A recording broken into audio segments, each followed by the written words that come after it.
나 윤정이는 시장에서 30년 넘게 장사하면서 재산을 쌓은 무서울 게 없는 사람인데 내 딸 뺨을 때린 의사를 보고 피가 거꾸로 솟는다. 지금부터 내 이야기를 시작하고자 합니다. 구독과 좋아요는 다음 영상에 큰 도움이 됩니다. 감사합니다. 병원 3층 복도, 형광등이 차갑게 깜빡거렸다. 나는 도시락 보자기를 바짝 쥔 채 간호사실 문 앞에서 잠시 멈췄다. 오늘도 민지가 밤늦게 일한다며 걱정하는 마음에 서둘러 된장찌개를 끓여서 왔다. 민지야. 부르려던 그 순간이었다. 짝! 하는 소리가 복도 전체를 갈라버렸다. 그 소리에 내 심장이 멈춰버렸다. 문틈으로 스며든 건 흰 가운의 외과 과장 한도연이 내 딸 민지의 뺨을 후려치는 장면이었다. 2년이 말대꾸에 환자 앞에서 내 권위를 떨어뜨려. 한도연의 목소리는 얼음장처럼 차가웠다. 민지는 고개를 푹 숙인 채 입술만 달달 떨고 있었다. 그 모습을 보는 순간 내 손에서 도시락 보자기가 미끄러져 바닥으로 떨어졌다. 뚝소리와 함께 된장찌개가 복도 바닥에 쏟아졌고 따뜻한 국물 냄새가 순식간에 퍼졌다. 내 속이 끓어올랐다. 66년을 살아오면서 이런 분노를 느껴본 적이 있었던가? 시장에서 30년 장사하면서 온갖 험한 일을 겪어봤지만 내 자식의 얼굴에 남의 손이 닿는 걸 보는 건 처음이었다. 내 딸 얼굴에 누가 감히 손을 댔다고? 내 손으로 키운 애를 내가 밤새워 간병하고 대학 등록금 벌려고 새벽 장터에서 고생한 그 애를. 한도연이 또 소리쳤다. 간호사 주제에 의사한테 지시하려고 해? 내가 뭔데? 환자 수술 스케줄을 내 마음대로 바꾸려고 드는 거야? 죄송합니다. 하지만 환자 상태가. 닥쳐. 내 말이 법이야.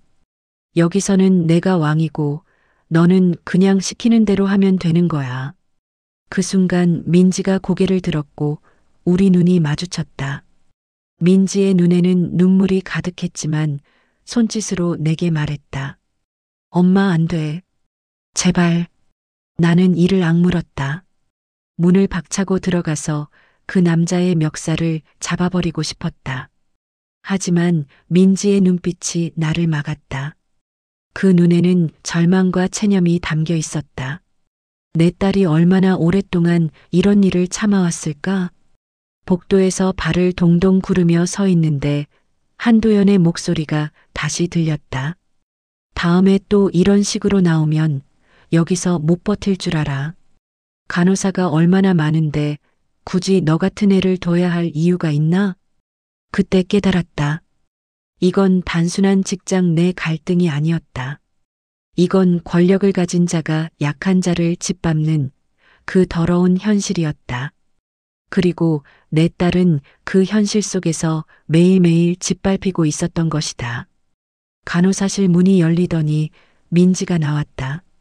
얼굴이 새하얗게 질려 있었고 왼쪽 뺨에는 붉은 손자국이 선명했다.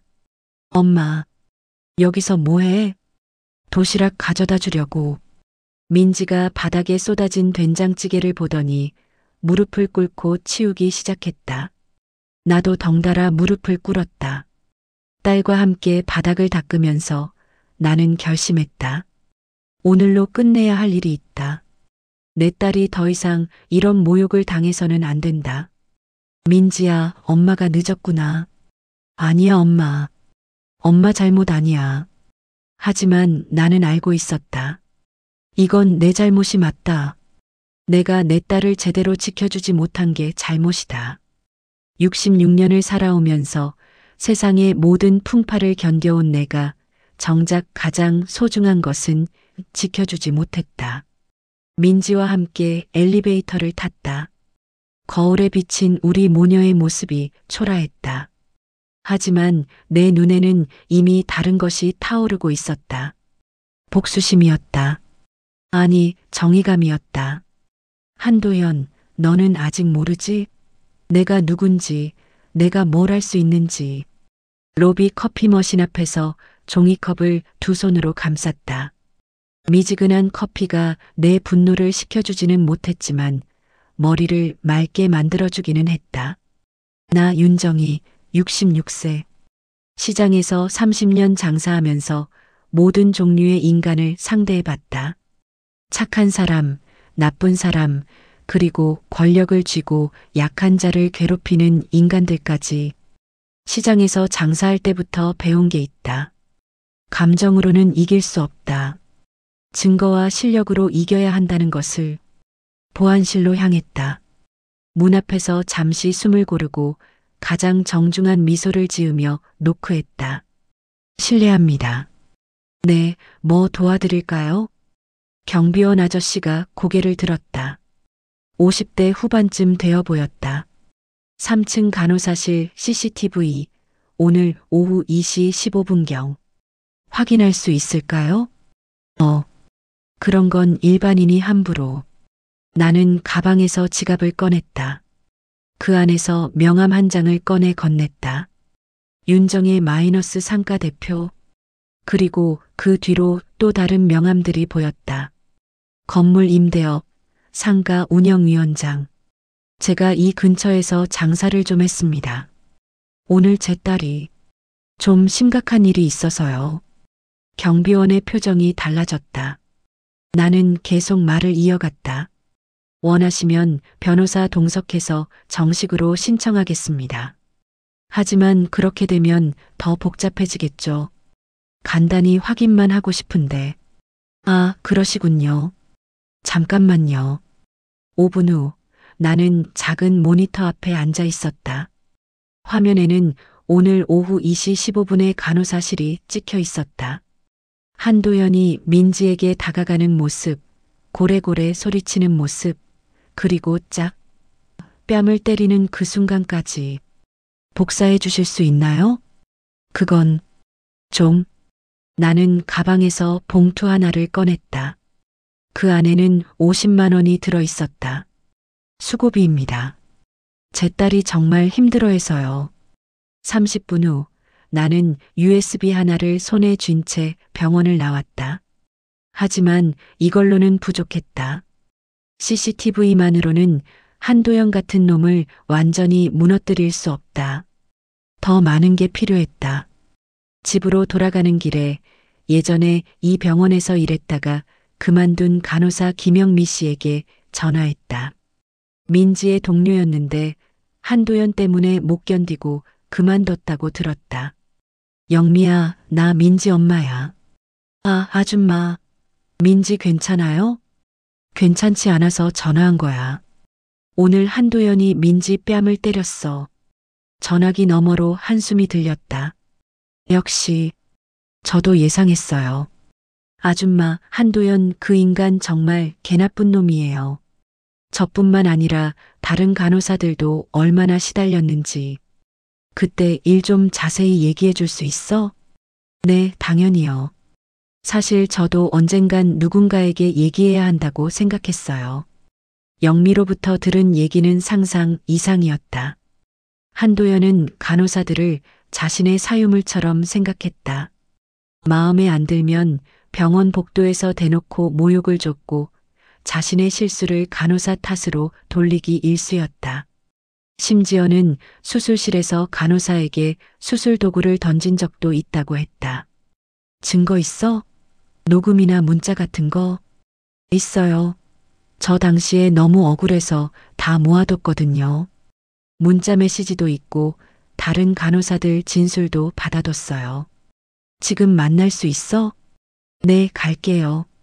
2시간 후 내 집 거실 탁자 위에는 엄청난 양의 자료가 쌓여 있었다. CCTV 영상, 간호사들의 진술서, 문자 메시지 캡처본, 그리고 한도연의 폭언이 녹음된 파일까지. 영미가 말했다. 아줌마, 이거 가지고 의료진 신고센터에 신고하면 되거든요. 아니면 경찰서에. 나는 고개를 저었다. 그걸로는 부족해. 한두 달 정직 처분 받고 끝날 거야. 그리고 그 사이에 내 딸이 더 괴롭힘을 당할 수도 있어. 그럼 어떻게 하실 거예요? 나는 자료들을 정리하면서 말했다. 근본적으로 해결해야지. 분노는 오래 두면 식는다. 식기 전에 칼이 되게 갈아야 한다. 밤 10시 휴대폰이 울렸다. 정희 씨, 오랜만이요. 박철수, 재단 이사장이자 내 젊은 시절의 빚쟁이였다. 지금은 내가 주요 임대인인 상가 건물의 장기 세입자이기도 하다. 철수 씨, 갑자기 무슨 일이야? 내일 오전 시간 좀 내줘요. 병원 얘기 좀 하고 싶어서. 무슨 병원? 성모병원 말이요. 거기 경영 상황이 좀 복잡해졌거든. 내 심장이 뛰기 시작했다. 그 병원이 어쨌다고? 나중에 만나서 자세히 얘기하자고. 아마 정희 씨한테 도움이 될 만한 얘기일 거요. 전화가 끊어진 후 나는 오랫동안 창밖을 바라봤다. 우연일까? 필연일까? 박철수가 갑자기 병원 얘기를 꺼낸 게 하늘이 내 편을 드는 건가? 재단 사무실. 20년 전 내가 장사 미천을 빌리러 왔던 바로 그곳이었다. 그때는 고개를 숙이고 사정했는데 오늘은 당당히 정문으로 들어왔다. 박철수가 웃으며 맞았다. 정희 씨, 정말 오랜만이요. 그때 시장에서 생선 파는 아줌마가 이제 이렇게 됐다니. 사람 일은 모르는 거지. 회의실로 안내받았다. 검은색 원목 테이블, 두툼한 서류 더미, 그리고 몇 장의 담보권 이전 계약서가 눈에 들어왔다. 성모병원 얘기 좀 해보자고. 박철수가 서류를 펼치며 낮게 말했다. 경영 상황이 나쁘다. 현 원장이 부채를 돌려막기만 하고 있고 의료진들 사기는 바닥이야. 특히 간호 인력 이탈률이 심각해. 그래서 병원을 정상화시킬 새로운 경영진이 필요해. 물론 의료는 의사들이 하겠지만 경영은 다른 사람이 해야 해. 나는 가만히 들었다. 박철수가 계속 말했다. 정희 씨가 가진 자산이면 충분해. 상가 2채, 그리고 그동안 모아둔 자금. 운영권 지분 매입하고 주요 채권도 넘겨받으면 실질적인 경영권을 줄 수 있어. 얼마나 필요한데? 20억 정도? 정희 씨 자산으로는 충분하지. 나는 잠시 생각했다. 20억. 내가 30년 장사해서 모은 돈의 대부분이었다. 하지만 어제 내 딸의 뺨에 찍힌 손자국을 생각하면 결정은 어렵지 않았다. 조건이 있어. 뭔데? 한도현 그놈 완전히 쫓아내야 해. 그리고 간호사들 처우 개선. 이 2가지는 무조건이야. 박철수가 미소를 지었다. 그 정도야 당연하지. 사실 한도현 때문에 병원 이미지도 많이 나빠졌어. 환자들 민원도 엄청 들어오고 2시간에 걸친 협상 끝에 우리는 합의에 도달했다. 나는 상가 건물을 담보로 대출을 받아 운영권을 사들이고 박철수는 법적 절차를 도와주기로 했다. 종이 위에 도장이 툭, 툭 찍혀갈 때마다 어제의 뺨소리가 내 귓속에서 점점 멀어져 갔다. 정희 원장 대행. 박철수가 마지막 서류를 가리키며 말했다. 나 의사 자격증 없어. 의료는 의사가 하지만 병원은 사람이 굴립니다. 당분간 경영총괄로 앞에 서주세요. 정오가 지났다. 나는 새로 찍힌 명함을 손에 쥐고 있었다. 윤정의 성모병원 경영총괄원장 대행. 다시 생각해봐도 미친 짓 같다. 하지만 내 인생은 결심한 다음 날에 늘 뒤바뀌었다. 20대의 시장 한 구석에서 생선 장사 시작할 때도 그랬다. 30대에 좀 더 큰 가게로 옮길 때도, 40대에 상가 건물을 사들릴 때도 모든 사람이 미쳤다고 했다. 하지만 나는 해냈다. 이번에도 할 수 있다. 박철수가 말했다. 정희 씨, 병원 경영이 장사보다 훨씬 복잡해. 의료진들 자존심도 세고 환자들 기대치도 높고. 정말 괜찮겠어? 나는 웃었다. 철수야, 난 시장에서 30년 장사했어. 새벽 3시에 일어나서 생선 떼오고 손님들 비위 맞추고 주정뱅이들 상대하고 깡패들한테 상납금 뜯기면서도 살아남았어. 병원이 시장보다 더 험할까? 그렇긴 하지만. 그리고 뭔가 다른 게 있어. 뭔데? 시장에서는 내 생계를 위해 싸웠어. 이번에는 내 딸을 위해 싸우는 거야. 어느 게 더 절실하겠어? 박철수가 고개를 끄덕였다. 알겠어. 그런데 정희 씨, 한 가지만 기억해. 복수만으론 오래 못 가. 시스템을 바꿔야 해. 알아. 나도 그렇게 생각해. 사무실을 나서며 나는 민지에게 문자를 보냈다. 딸아, 엄마가 뭔가 큰일을 벌였다. 내일부터 병원이 조금 달라질 거야. 몇 분 후 답장이 왔다. 엄마, 무슨 일이야? 괜찮아? 괜찮아. 아니, 괜찮을 거야. 내일 보자. 집에 돌아와서 거울을 봤다. 66세 할머니의 얼굴에 젊은 날의 투지가 되살아나고 있었다. 윤정이, 이제 진짜 시작이다. 새벽 5시, 나는 이미 일어나 있었다. 시장에서 장사할 때의 습관이 아직도 남아 있었다. 거울을 보며 정장을 입었다. 검은색 정장에 진주 목걸이. 오늘은 제대로 무장을 해야 했다. 아침 8시 성모병원 로비. 평소보다 30분 일찍 도착했다. 직원들이 하나둘씩 출근하기 시작했다. 리셉션 직원이 나를 보고는 고개를 갸우뚱했다. 어머, 어제 그분. 오늘도 면회 오신 거예요? 아니, 오늘부터는 일하러 와야지. 네. 나는 가방에서 서류 뭉치를 꺼냈다. 직원 여러분, 긴급 공지가 있습니다. 로비에 있던 사람들의 발걸음이 멈췄다. 간호사들, 의사들, 환자들까지 모두 나를 쳐다봤다. 오늘부로 이 병원의 경영진이 바뀝니다. 새로운 경영총괄 윤정희입니다. 술렁술렁. 사람들이 웅성거리기 시작했다. 저기 무슨 소리세요? 한도연이 뒤에서 나타났다. 어제와 똑같은 거만한 표정으로. 웃기지 마십시오. 어제까지 민원 넣던 보호자가 오늘은 경영진이라니. 정신병 걸린 거 아니에요? 나는 조용히 USB를 들어보였다. 한도연 과장님, 어제 오후 2시 15분. 간호사실에서 있었던 일 기억하시죠? 뭔 소리. 그리고 오늘 새벽 6시 임시 이사회에서 결정된 사항도요. 리셉션 뒤쪽 벽에서 기존 원장의 명패가 내려왔다. 그리고 새로운 명패가 올라갔다. 윤정희 경영총괄원장 대행. 프로젝터가 켜지고 어제의 CCTV 영상이 로비 벽면에 비춰졌다. 한도연이 민지의 뺨을 때리는 장면이 정지화면으로 떠올랐다. 복도 전체가 숨을 삼키는 소리가 들렸다. 이게 뭐예요? 편집된 거 아니에요? 한도연이 발악했지만 목소리에는 이미 떨림이 섞여 있었다. 편집이요? 좋습니다. 나는 가방에서 또 다른 파일들을 꺼냈다.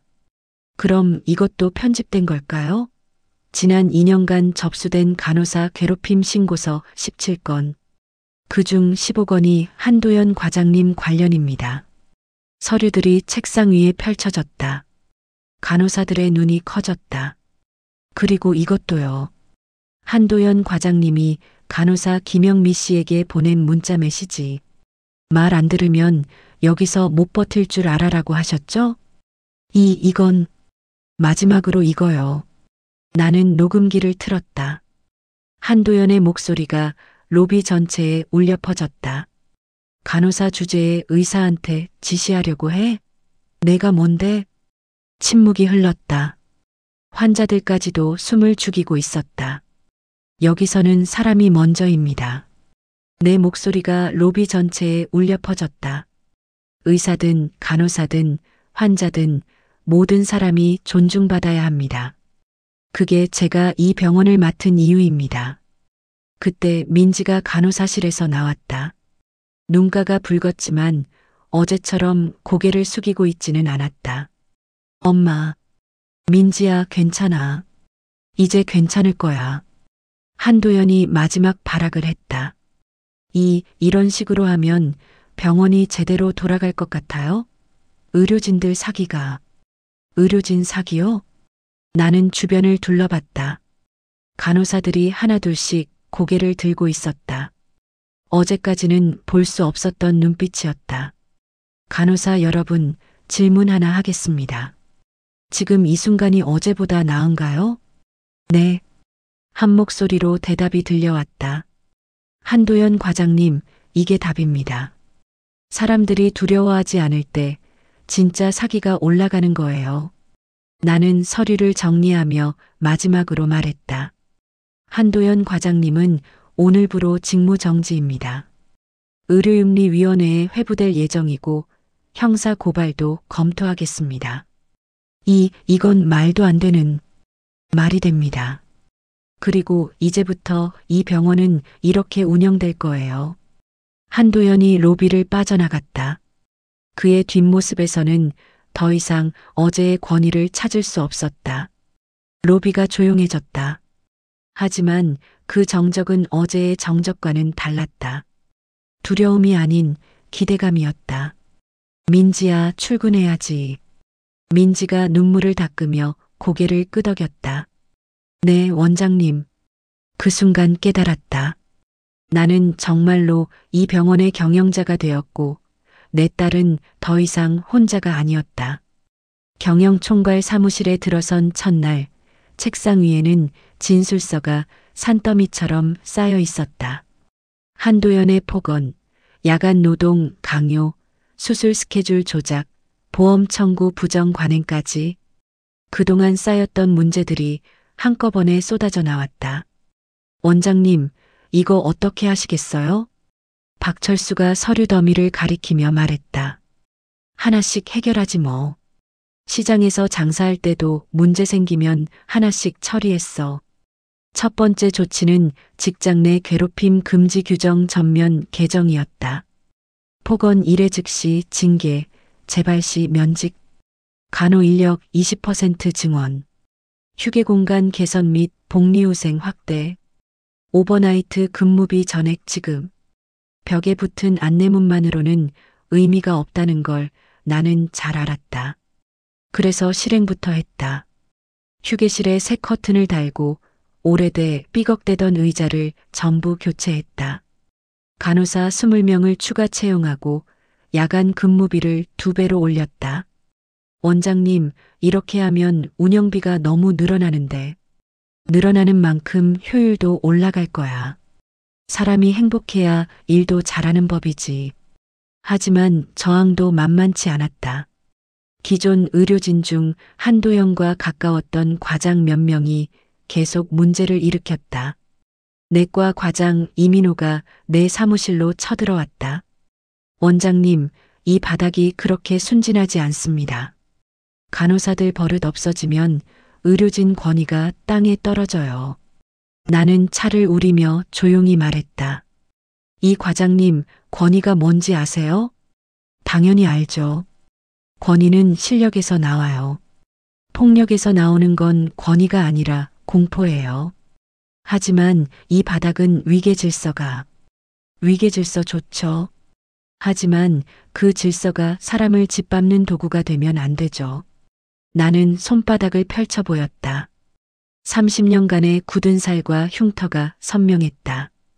이 과장님, 저 시장 출신이에요. 칼과 소금이 이 손을 만들었어요. 겁은 오래전에 다 써버렸습니다. 그렇다고 해서. 그리고 한 가지 더. 저는 이 병원 운영권을 가지고 있어요. 의견은 들을 수 있지만 결정은 제가 내립니다. 이민호가 문을 박차고 나갔을 때 나는 이미 감사팀에게 내부 자료 제출을 요청하고 있었다. 시장에서 30년 장사하면서 배운 것 중 하나가 있다. 소리 크게 지르는 사람일수록 뒤가 구린 경우가 많다는 것. 일주일 후 내 예상은 적중했다. 이민호가 의료기기 납품업체로부터 리베이트를 받았다는 증거가 나왔다. 그뿐만 아니라 불필요한 검사를 과도하게 처방해서 환자들에게 경제적 부담을 준 사실도 드러났다. 이민호 과장님 직무정지 처분입니다. 말도 안 돼요. 이건 음모예요. 음모요? 이 영수증들도 음모예요? 납품업체에서 받은 현금 300만 원, 골프 접대비 150만 원. 그건. 그리고 이 환자분 79세 할머니인데 정말 CT를 한 달에 3번이나 찍어야 했나요? 이민호의 얼굴이 새하얗게 변했다.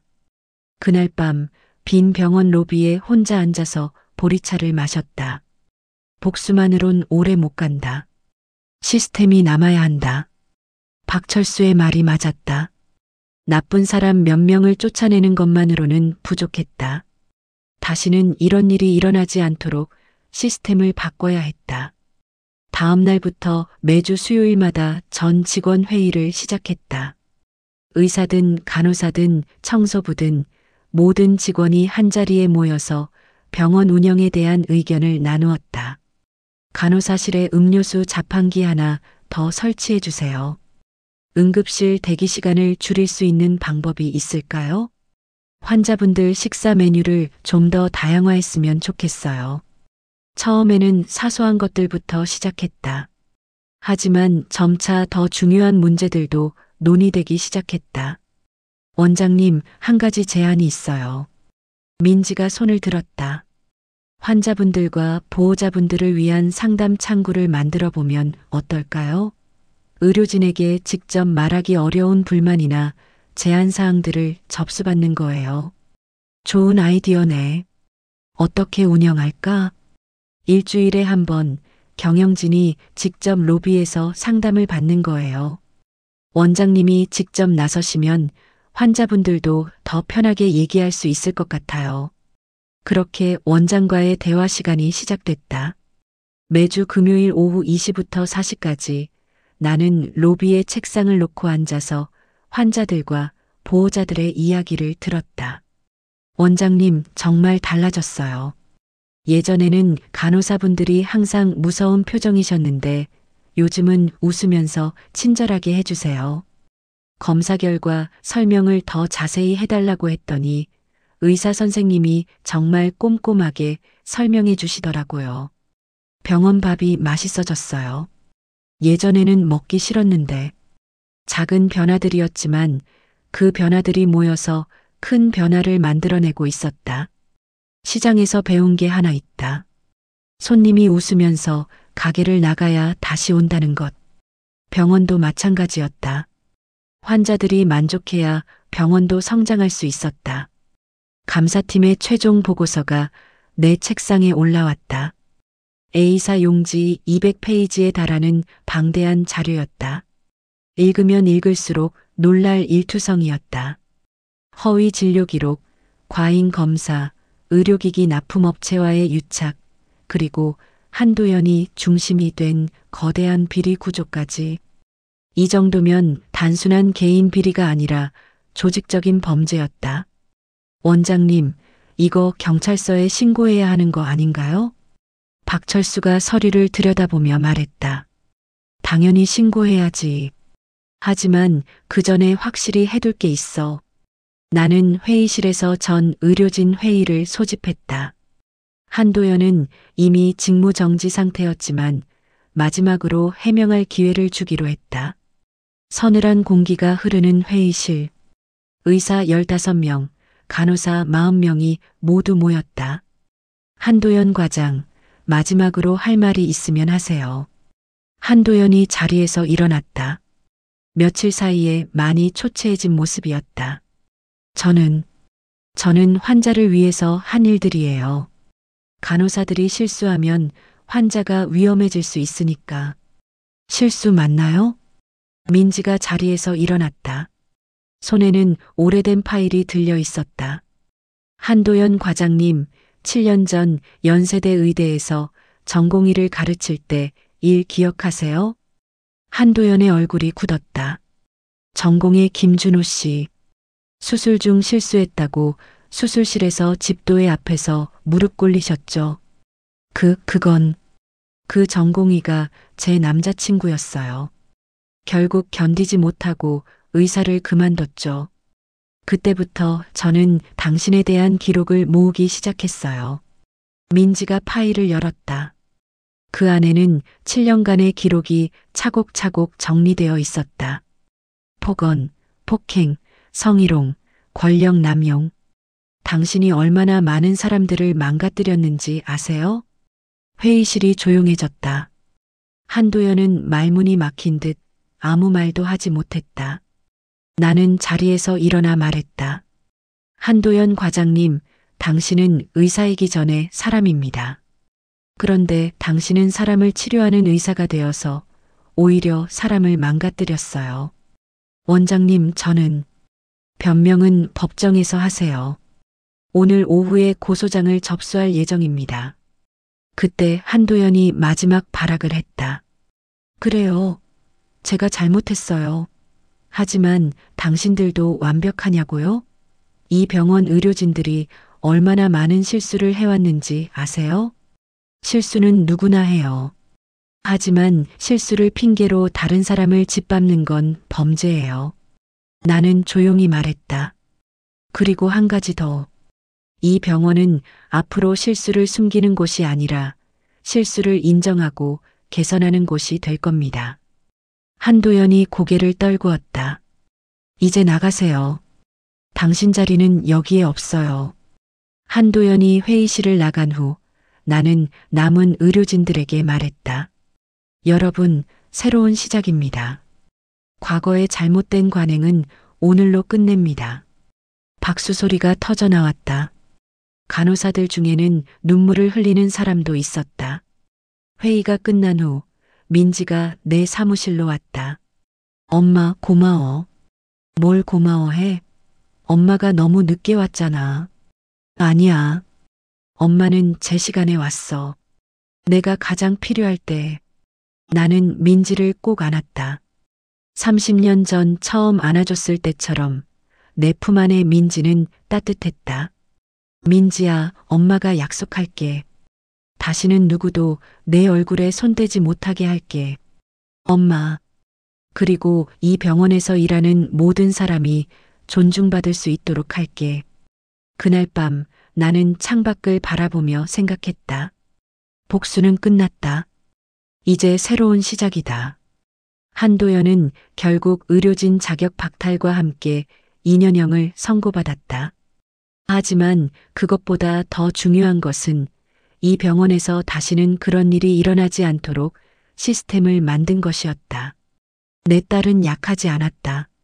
다만 혼자였을 뿐이다. 이제는 혼자가 아니다. 형사 고소장 접수 후 일주일. 언론이 달라붙기 시작했다. 시장 상인에서 병원 경영자가 된 여성, 딸을 위한 어머니의 복수, 머리 기사들이 자극적으로 뽑혔다. 병원 앞에는 매일 카메라들이 진을 쳤다. 원장님, 보호자 신분으로 시작해서 하룻밤 만에 병원을 사버린 이유가 뭡니까?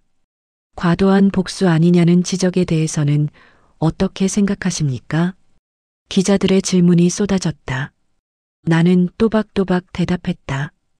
복수가 아닙니다. 정의입니다. 정의라고 하셨는데 구체적으로 어떤 의미인가요? 내 자식의 얼굴에 남의 손자국이 찍힌 날 어른은 결심해야 합니다. 그리고 결심은 실행으로 증명하는 겁니다. 하지만 병원 매수라는 극단적인 방법을 극단적이요? 나는 잠시 멈춰서서 말했다. 극단적인 건 의사가 환자를 치료하는 간호사를 때리는 거예요. 극단적인 건 권력을 가진 사람이 약한 사람을 짓밟는 거예요. 저는 그냥 그걸 막은 거예요. 앞으로 어떤 계획이 있으신가요? 이 병원을 사람이 사람답게 일할 수 있는 곳으로 만드는 게 목표입니다. 환자도 의료진도 모두 행복할 수 있는 병원으로요. 기자회견이 끝난 후 나는 법원으로 향했다. 한도연의 첫 공판일이었다. 법정 복도에서 한도연을 마주쳤다. 며칠 사이에 더욱 초췌해진 모습이었다. 변호사와 함께 앉아 있었지만 그의 어깨는 축 늘어져 있었다. 한 과장님, 내가 부르자 그가 고개를 들었다. 원장님, 후회하세요? 솔직히 말해보세요. 정말 후회하세요? 한참을 침묵하던 그가 입을 열었다. 후회합니다. 하지만 그때는 정말로 환자를 위해서라고 생각했어요. 환자를 위해서 간호사를 때리는 게 맞다고 생각했어요? 그건 한 과장님, 솔직하지 못해서 더 문제예요. 환자를 위해서가 아니라 자신의 권위를 위해서였잖아요. 한도연이 고개를 떨궜다. 그때 민지가 나타났다. 증인으로 출석하기 위해서였다. 선생님, 민지가 한도연에게 다가갔다. 선생님, 저는 용서가 뭔지 아직 잘 모르겠어요. 한도연이 고개를 들었다. 하지만 한 가지는 확실해요. 다시는 누구도 손대지 않겠다고 약속해 주세요. 저에게가 아니라 앞으로 만날 모든 사람들에게요. 한도연의 어깨가 떨리기 시작했다. 선생님은 좋은 의사가 될 수 있는 실력이 있어요. 하지만 좋은 사람이 되는 법을 배워야 해요. 민지 씨, 저는 선생님을 미워하지 않아요. 다만 실망했어요. 제가 존경했던 의사가 그런 사람이어서. 한도연이 드디어 울기 시작했다. 성인 남자가 법정 복도에서 우는 모습이 처참했다. 죄송합니다. 정말 죄송합니다. 나는 민지의 손을 잡았다. 민지야, 엄마가 늦게 왔지? 민지가 고개를 저었다. 아니야, 엄마. 엄마는 제 시간에 왔어. 내가 가장 필요할 때. 법정에 들어가기 전 나는 한도연을 다시 한번 바라봤다. 그는 여전히 고개를 숙이고 있었다. 복수는 여기서 끝이다. 이제 그는 자신의 잘못을 깨달았다. 그것만으로도 충분하다. 재판은 예상대로 진행됐다. 증거가 명확했고 한도연도 자신의 잘못을 인정했다. 최종적으로 2년형이 선고됐지만 집행유예가 붙었다. 판사가 마지막으로 말했다. 피고인은 의사라는 숭고한 직업을 가지고도 권력을 남용해 타인에게 상처를 주었습니다. 하지만 진심으로 반성하는 모습을 보여주었기에 기회를 한 번 더 드립니다. 다시는 이런 일이 없기를 바랍니다. 법정을 나서며 민지가 말했다. 엄마, 끝났네. 응, 끝났다. 이제 새로운 시작이야. 한 달이 지났다. 병원 로비 중앙에는 작은 공지판이 세워져 있었다. 직장 내 괴롭힘 제보 창구 상시 운영 간호 인력 20% 증원 완료, 오버나이트 근무비 전액 지급, 원장과의 대화 시간 매주 금요일 오후 2시에서 4시. 별거 아닌 것 같지만 이런 작은 것들이 사람을 버티게 한다는 걸 나는 알았다. 시장에서 30년 장사하면서 배운 것 중 하나가 사람은 작은 배려에 움직인다는 것이었다. 휴게실에는 새로운 화분들이 놓여 있었다. 간호사들이 직접 키우겠다고 해서 가져다 놓은 것들이었다. 담요도 새로 샀다. 포근하고 따뜻한 것으로. 원장님, 간호사 지원자가 3배나 늘었어요. 민지가 서류를 들고 와서 말했다. 3배? 왜? 소문이 났어요. 여기가 간호사들 존중해주는 병원이라고. 인터넷 커뮤니티에도 후기들이 올라오고 있어요. 나는 컴퓨터를 켜서 해당 게시물을 찾아봤다.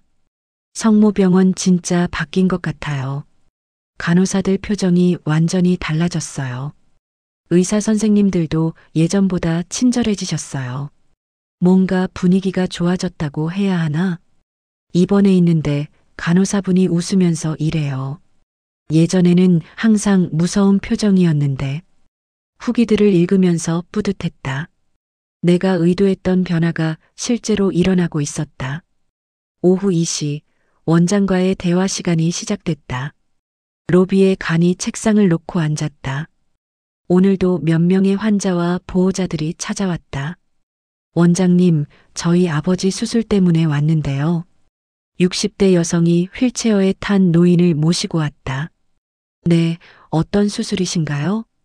무릎 수술인데 의사 선생님이 너무 어려운 말로만 설명해 주셔서 잘 모르겠어요. 아, 그러셨구나. 담당 의사 선생님 불러서 다시 설명드리라고 할게요. 이해할 수 있을 때까지 계속 물어보세요. 그래도 되나요? 괜히 의사 선생님 기분 나쁘게 하는 거 아닐까요? 나는 웃으며 대답했다. 아니에요. 환자와 보호자가 충분히 이해하는 게 당연한 권리예요. 의사 선생님들도 그렇게 교육받았어요. 30분 후 정형외과 과장이 직접 내려와서 환자에게 수술에 대해 자세히 설명해 줬다. 모형까지 가져와서 어떤 식으로 수술하는지 보여줬다. 이제 이해되시죠?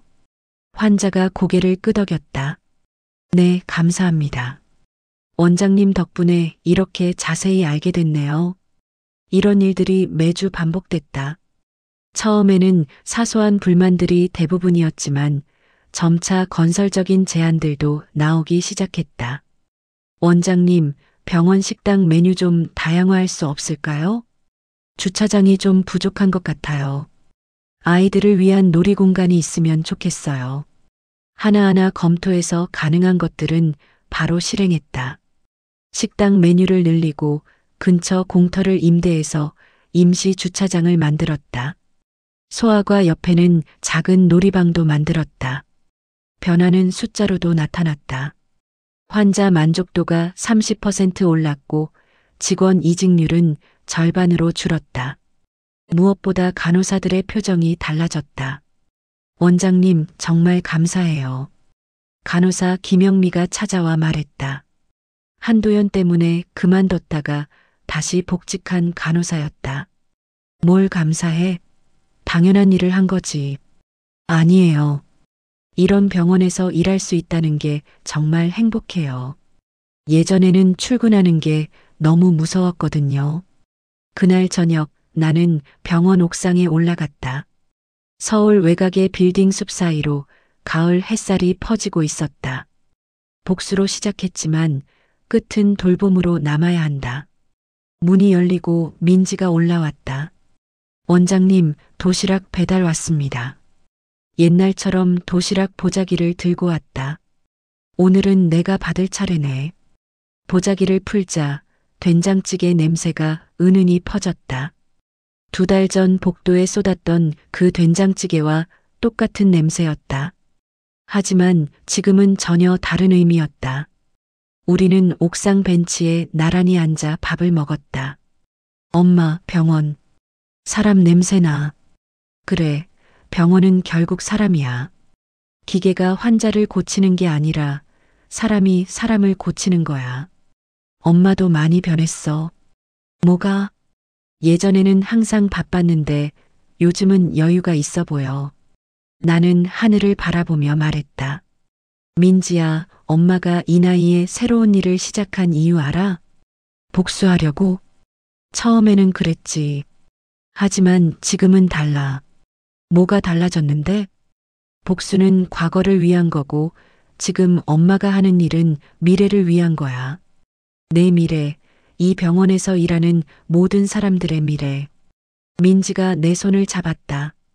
엄마, 고마워. 엄마가 더 고마워. 내가 있어서 엄마가 이렇게 할 수 있었어. 해가 지고 있었다. 병원 창문들에 불이 하나둘씩 켜졌다.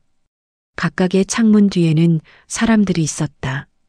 환자를 돌보는 의사, 간호사들, 아픈 가족을 지키는 보호자들, 그리고 치료받고 있는 환자들.